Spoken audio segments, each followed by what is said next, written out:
کہ بیچاری ساس کے تانوں سے بچنے کے لیے کیا کیا کر رہی تھی، مگر ساس تھی کہ مطمئن ہو کے نہیں دیتی تھی۔ اب تو یہ معمول بن چکا تھا۔ میاں اور ساس کو راضی کرنے کے لیے نوشین کا حال یہ تھا کہ روشن دوپہر کو بھی ساس نے رات کہنا ہے تو اس نے بھی رات کہہ دینا ہے۔ سسر صاحب کے دوران جاب بھی ان کے منجلے بیٹے عابد کی تعلیم بھی مکمل ہو گئی تھی، تو اس نے وہیں پر سیٹ ہونے سے پہلے ہی اپنی پسند ماں کو بتا کر شادی کروا لی تھی، اور یاقوت بیگم کو اپنی بھتیجی لانے کے خواب کو دل میں دبا کر مجبوراً اس کی شادی کرنی پڑی تھی۔ بڑا بیٹا شاہد مزاج کا تیز تھا، اس کو ان کے میکے والے رشتہ دینے پر تیار نہ تھے، اور منجلے نے اپنی پسند بتا دی تھی، جو تھی تو خاندان کی ہی مگر سسرالی خاندان کی۔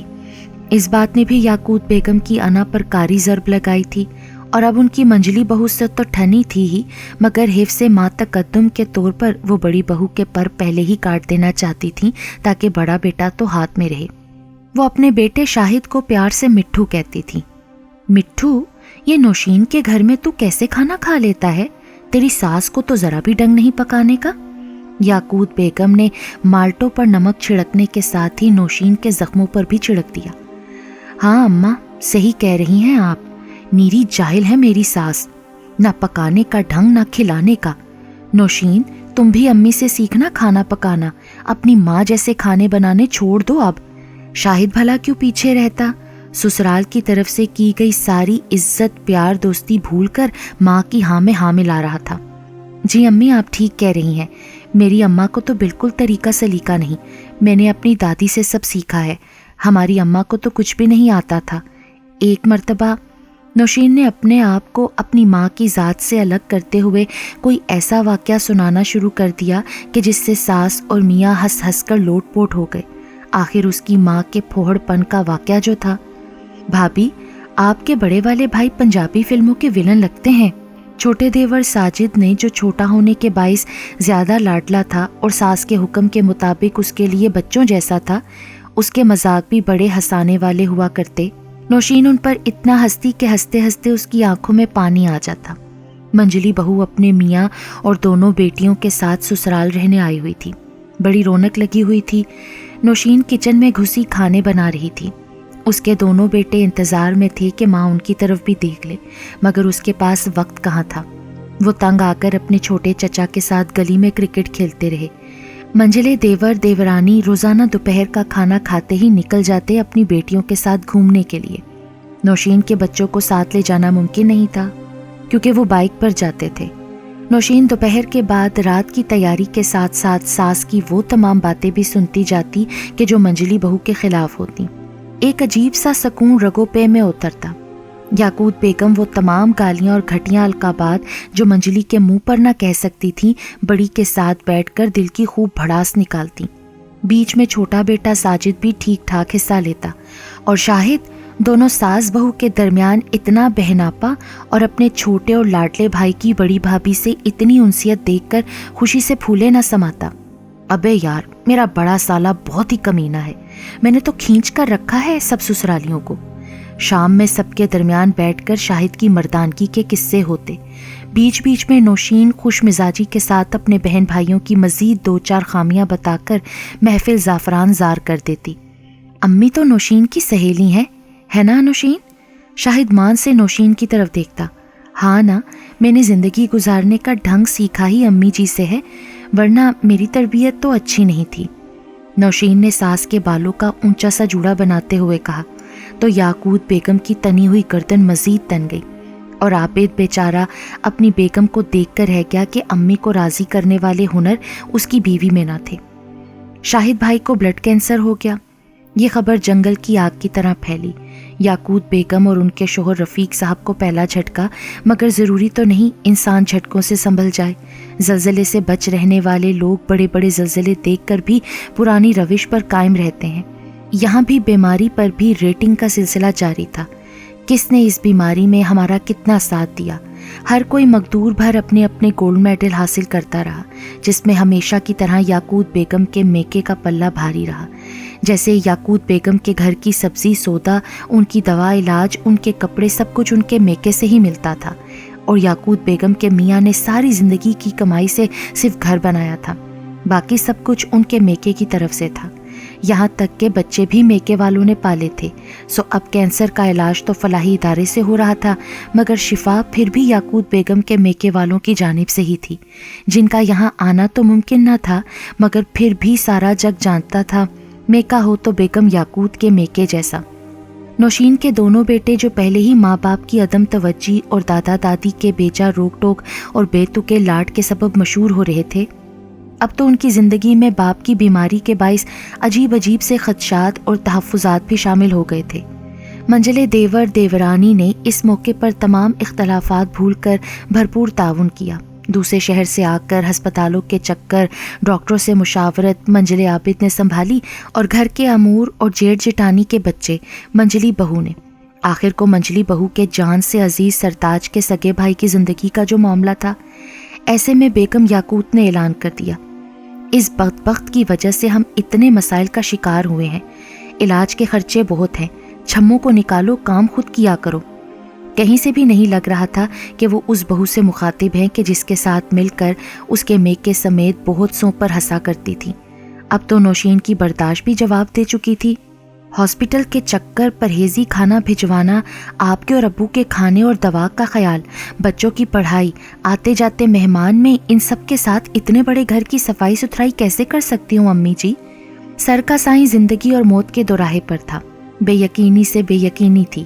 جس میکے کو والدین کو چھوڑ چکی تھی، مگر اسے میکے والوں نے نہیں چھوڑا تھا۔ ساس کی اور شوہر کی جھوٹی شیخی خوری خوشی کی خاطر ان کے ساتھ مل کر اپنے جن بھائیوں کا مذاق اڑایا تھا، آج وہی لمحاتی خوشی کچے رشتے ڈگمگا رہے تھے۔ اسے کچھ سوچنا تھا، اگلے لاہے عمل کو تیار کرنے کی ہمت جمع کرنی تھی۔ ایسے میں یہ اعلان، اچھا نہیں کر سکتی تو اپنا بوجھ بھی مت ڈالو ہم پر، بچوں کو چھوڑ دو اور نکلو اپنے میکے چلی جاؤ۔ یاقوت بیگم نے ثابت کر دیا کہ ان کا نام ہی پتھر نہیں ہے، شخصیت بھی پتھرائی ہوئی ہے۔ یہ کیا کہہ رہی ہیں امی آپ؟ بچوں کو کون سنبھالے گا؟ شاہد کی کیمو تھراپی کے پروسیس سے گزر کر عابد تھکا ہرا ہاسپٹل سے گھر آیا تھا، آگے یہ تھیٹر دیکھ کر ہکا بکا رہ گیا۔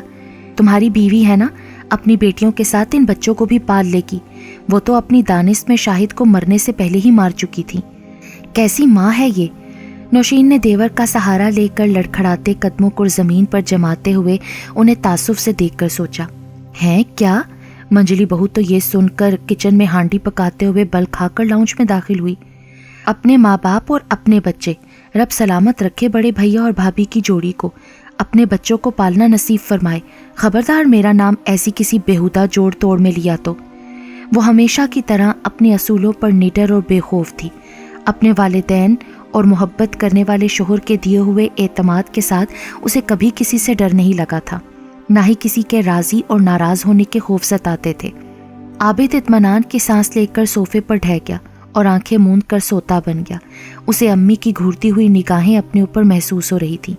وہ بے ادب نہیں تھا، نہ ہی بدتمیز، مگر انصاف پسند ضرور تھا۔ اماں کے غصے کے آگے اس کی ایک نہیں چلتی تھی، اور ایسا ہی کچھ وہ اپنی بیوی کی بکواس پر شو کرا دیا کرتا تھا کہ کیا کروں، بے بس ہوں، گھر اور بچیوں کی خاطر خاموش ہوں۔ شاہد کا علاج مکمل ہو چکا تھا، اس کے ساتھ کے تقریباً سارے ہی کینسر پیشنٹ اللہ کو پیارے ہو چکے تھے، مگر وہ شاید بے بس نوشین کی دعا تھی کہ اپنے ٹوٹے پھوٹے وجود کے ساتھ بچ رہا تھا۔ اس عمر اور اتنے مسائل میں بھی یاقوت بیگم کا ایک پاؤں اپنے میکے کے شہر میں اور ایک اپنے گھر میں رہا۔ نوشین کا میکا بدستور اس کے لیے شجر ممنوعہ رہا، مہینوں بعد قیدیوں کی طرح جانا اور 2 گھڑی کے ساتھ ہی واپس آ جانا۔ شاہد تو اب نہ بیمار تھا اور نہ اس کی ذمہ داری۔ نوشین کی ماں بیمار ہو کر انتقال کر گئی، مگر چونکہ اس کی ذمہ داری نہ تھی اس لیے وہ عام لوگوں کی طرح بس تدفین تک رک کر واپس آ گئی۔ بڑے بیٹے سفیان کے اسکول سے آتے رویے کی شکایات، چھوٹے بیٹے حسان کی آدم بیزاری، ساس سسر کے ناروا رویے کے باوجود ان کی خدمت، نوشین تو جیسے بے حسی کا شکار ہو چکی تھی۔ 12:30 بج رہے ہیں رات کے، سفیان کہاں گیا ہے؟ ابھی تک واپس نہیں آیا؟ ابو نے اپنے کمرے سے نکل کر کوئی چوتھی مرتبہ پوچھا۔ آ جائے گا، بچہ ہے، دوستوں میں کیا ہے، دیر سویر تو ہو جاتی ہے نا۔ لاؤنج میں واٹس ایپ پر اپنے بھائی بہنوں سے واٹس ایپ کال پر بات کرتی یاقوت بیگم نے میاں کو خاموش کرا دیا۔ بیٹے کے انتظار میں جاگتی نوشین نے ایک نظر ان پر ڈالی اور آیات کے ورد میں دوبارہ پناہ ڈھونڈ لی۔ شاہد دوا لے کر کمرے میں سو رہے تھے۔ وہ اتنی بڑی بیماری سے اٹھ کر ٹینشن نہیں لے سکتے تھے۔ 1:30 بجے کے قریب بائک کی آواز آئی۔ دادا بڑبڑاتے ہوئے کمرے سے نکلے۔ سفیان نے اندر آتے ہی ہیلمٹ اور چابی صوفے پر پھینکی، جوتے اتار کر دوسری طرف پھینک کر موزے بھی ادھر ادھر پھیلا کر واش روم کی طرف بڑھنے لگا کہ دادا کی طنزیہ آواز پر ایڑیوں کے بل مڑا اور اطمینان سے دادا کو کہا، دادا ابو میں سفیان ہوں، بڑا ہو چکا ہوں۔ میرے باپ کو کینسر اور میری ماں کو 1000 بیماریاں آپ کی اور آپ کی بیگم کی چک چک سے لگی ہیں۔ آپ کے باقی 2 بیٹے اپنی اپنی مرضی سے شادیاں کر کے دوسرے شہروں میں آباد بہترین زندگی گزار رہے ہیں۔ ہماری تربیت خراب ہو چکی ہے، ہم نہایت بدتمیز بچے ہیں۔ ہمارے ماں باپ اور ہم آپ کے اور آپ کی بیگم کے پچھڑوں کے ٹکڑوں پر پلنے والے لوگ ہیں۔ ایسے ہیں ویسے ہیں، جو ہیں اور جیسے ہیں، ہمیں ہمارے حال پر چھوڑ دیجئے، ہم نہیں سدھرنے والے۔ یہ کہہ کر وہ واش روم میں چلا گیا اور دادا نے خشمگی نگاہوں سے اپنی بہو نوشین کو گھورا۔ ارے بچہ ہے، ہر بات مذاق میں ٹال دیتا ہے، آپ اس کی باتوں کو دل پر نہ لیا کریں۔ یاقوت بیگم نے ہنستے ہوئے ان کا دھیان بٹایا۔ تم خاموش رہو جاہل عورت، تمہاری اسی طرح کی بے جا باتوں نے اس گھر کو تباہ کر دیا ہے۔ رفیق صاحب کو احساس ہو چکا تھا مگر اب بہت دیر ہو چکی تھی۔ یاقوت بیگم اچھی بھلی سیڑھیاں چڑھ کر اوپر گئی تھیں، واپس آنے لگیں، پاؤں پھسلا تو آنکھ ہسپتال جا کر کھلی۔ ان کا نچلا دھڑ مفلوج ہو چکا تھا۔ منجلا اور چھوٹا بیٹا دونوں اکیلے آئے تھے انہیں دیکھنے، مزاج پرسی کر کے چلے گئے۔ پیچھے رہ گئے ان کے شوہر، بڑا بیٹا، بہو، اس کے دونوں بیٹے۔ یہ کیا کھا رہے ہو؟ دکھاؤ۔ ادھر رسی جل گئی تھی پر بل نہیں گئے تھے۔ حسان کو پیالے میں کچھ کھاتے دیکھ کر اپنے بستر سے اچک کر دیکھا اور وہ بولی، ہم جو بھی کھا رہے ہیں اس کے پیسے ہمارے نانا ابو نے دیے ہیں، آپ جائیں اپنے بھائیوں سے مانگ کر کھا لیں۔ اب کہ حسان کے بجائے سفیان نے جواب دیا، بدتمیز، ماں نے تمہیں تمیز نہیں سکھائی؟ یاقوت بیگم بدبدا کر بولی، جی درست فرمایا آپ نے، ہماری ماں کو آپ کی غلامی اور سب کی بیماریوں سے فرصت ہی نہیں ملی کہ وہ ہماری تربیت کرتی، اس لیے ہم بدتمیز ہیں۔ سفیان نے بھی دو بدو جواب دینے کا ہنر دادی سے ہی سیکھا تھا، وگرنہ اس کی ماں تو ایسی نہ تھی۔ وہ خاموش ہو گئی۔ مجھے آ کر لے جاؤ، میں یہاں مر جاؤں گی۔ یاقوت بیگم نے رات کو فون پر اپنے بھائیوں کو دہائی دی، ایسے کیسے آ سکتی ہو تم؟ عقل کے ناخن لو، تمہاری حالت نہیں ہے سفر کی، ہم تمہیں پیسے بھجوا دیں گے، اچھا کھاؤ پیو اور علاج کراؤ۔ یہ سب بھائیوں کی متفقہ رائے تھی۔ منجلا بیٹا میکے والے شہر میں ہی رہتا تھا، اس کے آگے اس کی بیوی بچوں کے سامنے ٹھیک ٹھاک طریقے سے اپنی بیچارگی اور مظلومیت کا پرچار کیا۔ ہر واٹس ایپ کی ویڈیو کال پر وہ دردناک مسائل بتا کر التجا کی۔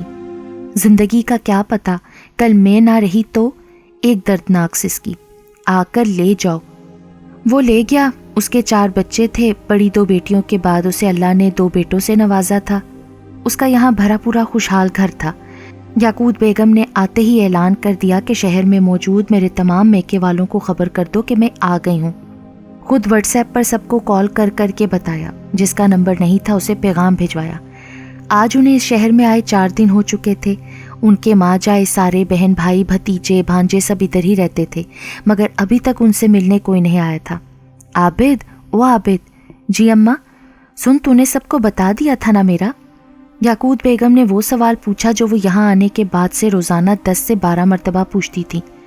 اماں آپ سے روزانہ ہی سب کی واٹس ایپ پر بات ہوتی رہتی ہے نا، آپ خود پوچھ لینا۔ ماں کے تو تن بدن میں آگ لگ گئی، ان کو تو موقع چاہیے تھا۔ بڑبڑاتے ہوئے فون اٹھایا، بھائی کو فون کیا، ایک بہن اور 2 اور بھائیوں کو کانفرنس کال میں بلوا کر جو رونا شروع کیا۔ میں لاوارث ہو گئی، میرا بیٹا بیمار، اس کے بیوی بچے لاچاروں بیمار، یہاں آؤ تو یہ لوگ تانے دے رہے، تمہارے میکے والے تو آ کر تم سے ملے تک نہیں۔ کیا زندگی ہے میری، اتنے دکھ اٹھا کر آج لبے مرگ پڑی ہوں، کوئی پرسانے حال نہیں۔ دیکھ یاقوت، ساری زندگی تو نے اسی طرح کی حرکتیں کر کر کے بہت نقصان اٹھایا، پھر بھی تیرے شوہر نے، بیٹوں نے، بہوؤں نے، یہاں تک کہ بیمار بیٹے نے بھی ہر جگہ تیری ساری باتوں کو بھلا کر تجھ سے نیک سلوک کیا۔